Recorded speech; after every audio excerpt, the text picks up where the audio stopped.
আসসালামু আলাইকুম রহমতুল্লাহ। এই যে বাংলাদেশের যুদ্ধ বিমানটা যে বিধ্বস্ত হয়ে গেল, ধ্বংস হয়ে গেল, অ্যাক্সিডেন্টলি হোক আর যেভাবে হোক, অ্যাক্সিডেন্টলি আর কি দেখা যেতেছে। তো এটার দ্বারা আমরা সবাই অনেক দুঃখিত। যারা দেশের বাইরে আমরা শুনছি, আমরা সবাই অনেক একবার স্তব্ধ হয়ে গেছিলাম। আমরা এই ছাত্রগুলাকে, বাচ্চাগুলাকে দেখলাম, সবাই নিষ্পাপ বাচ্চাগুলো একবারে তারা আগামী প্রজন্মের উজ্জ্বল নক্ষত্রের মতো আছিল আর কি। হয়তো বাংলাদেশের জন্য তারা বড় কিছু হইতে পারতো, কিছু একটা হইতে পারতো। যাই হোক, এখন নিয়ে গেছে। দেখেন, গত বছরও এরকম আমাদের অনেক ছাত্র বা স্টুডেন্টগুলোকে আমরা হারাইছি। তো এই বছরও হারাইলাম। তো গত বছরের মধ্যে বেশিরভাগ যখন দেখা গেছে যে বেশিরভাগ এই ছাত্রগুলা ছিল যে গরিব পিতামাতার সন্তানগুলা ছিল। তো এই বছর এই স্কুলের যে ছাত্রগুলা দুনিয়া থেকে বিদায় নিছে তারা বেশিরভাগই ধনী ঘরের সন্তান। তারা সবাই সচ্ছল ঘরের সন্তান। দেখেন, আল্লাহ তাআলা একসময় গরিবদেরকেও নিয়ে যায়, আবার ধনীদেরকেও নিয়ে যায়। তো এখন আপনাদের দেখার জন্য যে আপনারা এখন পদক্ষেপটা কি নিতেছেন? আপনাদের এখন উদ্যোগটা কি?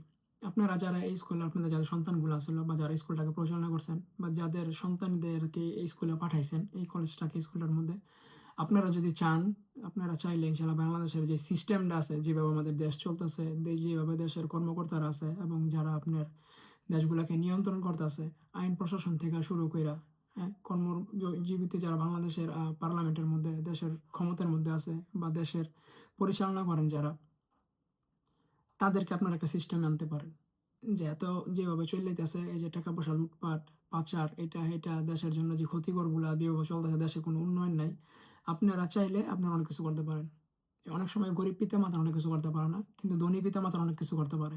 তাদের ওরকম পাওয়ার আছে, টাকার পাওয়ার, ক্ষমতার পাওয়ার, সব দিক দিয়ে তাদের পাওয়ার আছে, তারা অনেক কিছু করতে পারে। তো আপনারা যদি চান, তো আপনারা ইনশাল্লাহ বাংলাদেশের মধ্যে যে দেখেন আমাদের এই আইন ব্যবস্থাগুলো কিরকম, তারপরে আমাদের এই যে ইচ্ছা করলো তো এই যে টাকাগুলো পাচার হয়ে গেছে বাংলাদেশ থেকে, এই টাকাগুলো দিয়ে তো ওই যে আপনার আয়ের ফোর্সটাকে আরো মজবুত করতে পারতো, নতুন নতুন যুদ্ধ বিমান কিনতে পারতো, বাংলাদেশকে প্রোটেক্ট রাখার জন্য, দেশের মানুষকে প্রোটেক্ট রাখার জন্য আর অনেক সুন্দর সুন্দর সিস্টেম চালু করতে পারতো।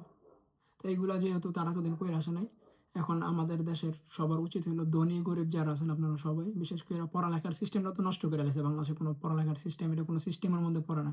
বিশ্বের অন্যান্য উন্নত দেশের মধ্যে তাকাইলে আমাদের দেশের পড়ালেখাটা কিছুই না। যখন আমরা এখানে পড়ালেখা করতেছি, আমরা দেখি আমাদের এখানে বাংলাদেশ থেকে যখন একজন মাস্টার করতে আসে, সেও একজন ইউরোপের কান্ট্রিগুলোতে যারা ব্রিলিয়েন্ট ছাত্র, তাদের কাছে একজন মাস্টার্স করে আসছে, সেও মানে পড়ালেখার মধ্যে এত অনেক পিছিয়ে আছে।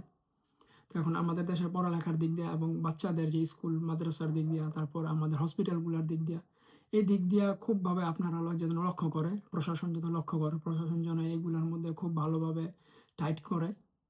এদিকে আপনাদের দায়িত্ব, এখন আপনারা আওয়াজ উঠান যে এতদিন আমাদের যে সিস্টেম চলে আসছে, এই সিস্টেম এখন আর চলবে না। দেশের যে প্রশাসনের যে আইনগুলো আছে, যে সিস্টেমের যে ধারাবাহিকতাভাবে তারা চলতেছে, এই ধারাবাহিকতাভাবে আর চলন যাবে না। ওই জিনিসগুলোকে কেটে ফেলতে হবে।